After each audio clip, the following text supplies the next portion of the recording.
नमस्कार, मी मृण्मयी. नमस्ते, मी कल्पना. आमच्या आजी नातीच्या किचन मध्ये तुम्हा सर्वांचं स्वागत आणि मनापासून शुभेच्छा. तर आज माऊ बनवणार आहे, आजीने बनवणार आहे. आज आजीला तिने सुट्टी दिली आहे आणि मी काम करणार आहे. मी बनवणार आहे सँडविच.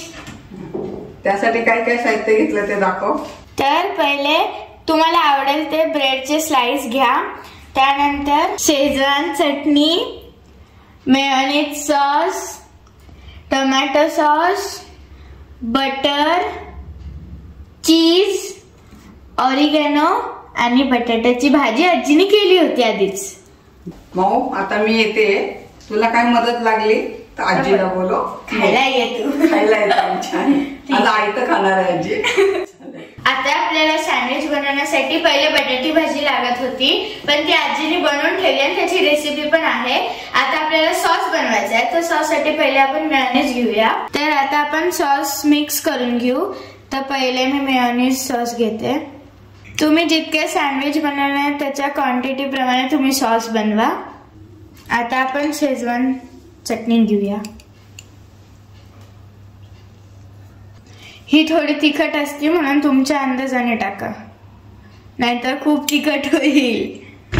आता तिखट थोडं कमी करण्यासाठी टोमॅटो सॉस टाकू.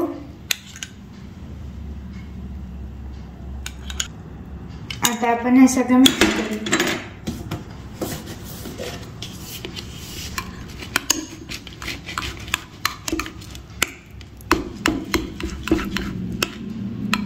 आता आपले सगळे सॉस मिक्स झालेत.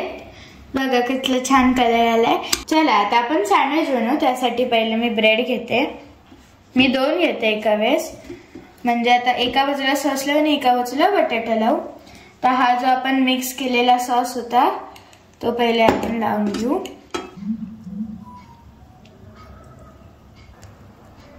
छानपैकी सगळीकडे स्प्रेड करूया.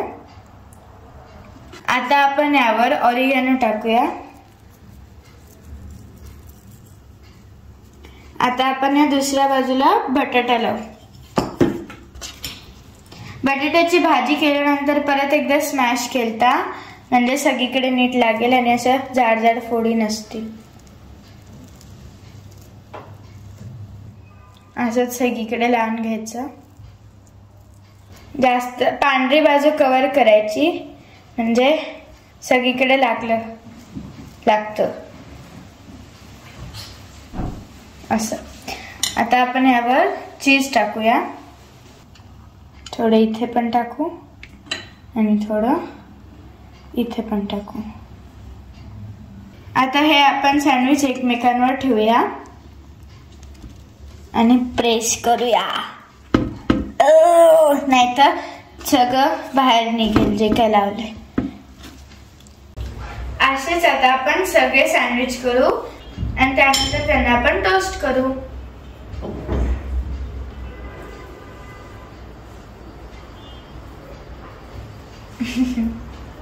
आताच खायची इच्छा होते, पण अजून त्यांना ग्रिल करायचंय ना.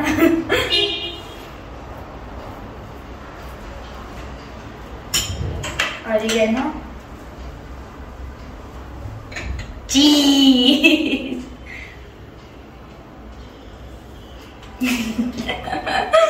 सँडविच मध्ये मला पण चीज खायला मिळते. फ्रेश. आता आपण यांना ग्रिल करून घेऊ. आता आपण गॅस लावलाय, म्हणजे मी नाही लावला, आजी आलती मला गॅस लावायला. आता आपण हे सगळे एक एक भाजून घेऊ. मी तयार दाखवते. तुमच्याकडे ग्रिलर असेल तर तुम्ही ग्रिलवर पण करू शकता. मी सगळ्यांकडे असतात तवे म्हणून मी तव्यावर दाखवते. पहिले आपण बटर लावू तव्याला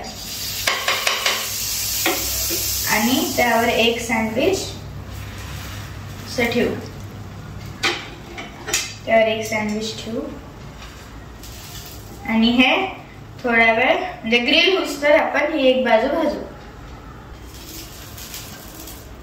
कसा आवाज येतोय. वाव. आपण हे साईडला घेऊ. मी खाली बटर विसरले टाकायला, परत एकदा टाक.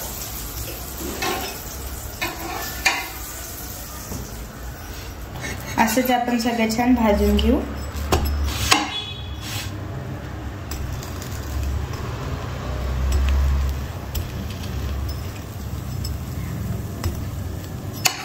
आपण फ्लिप करू. आजी एवढी एक्सपर्ट नाही की मला 1 मिनिटात जमेल, 1 सेकंदात जमेल, म्हणून मी माझ्या स्पीडने करते. अशा कडक खुश तर असा आवाज आला पाहिजे तोवर करायचं.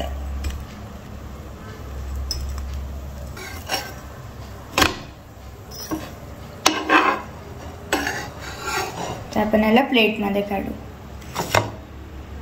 आता आपण असेच सगळे करू.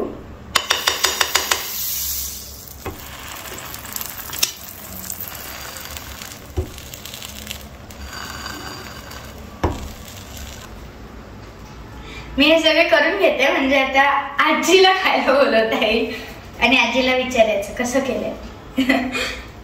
आता आपले सगळे सँडविच ग्रिल झाले. आता आपण कट करूया. मला ट्रायंगल आवडतो, मोठा ट्रायंगल. तुम्हाला स्क्वेअर आवडला स्क्वेअर करा, असंच ठेवा. आता छोटे छोटे स्क्वेअर किंवा ट्रायंगल कसे करू शकता. मी असंच कापते. तर आपण याला कट करू.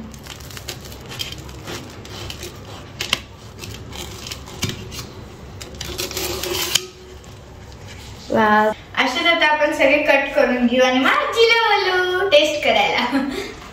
आपण हे सँडविच डेकोरेट केले. आता आपण आजीला बोलू. आजी आली आजी. झाले बघ सँडविच बनव. अरे बापरे, मी मंदिरात पण नाही जाऊन आली तर तुझं सँडविच तयार झालं आणि खूप छान केले. बापरे, सजवलंय पण खूप. टेस्ट करे.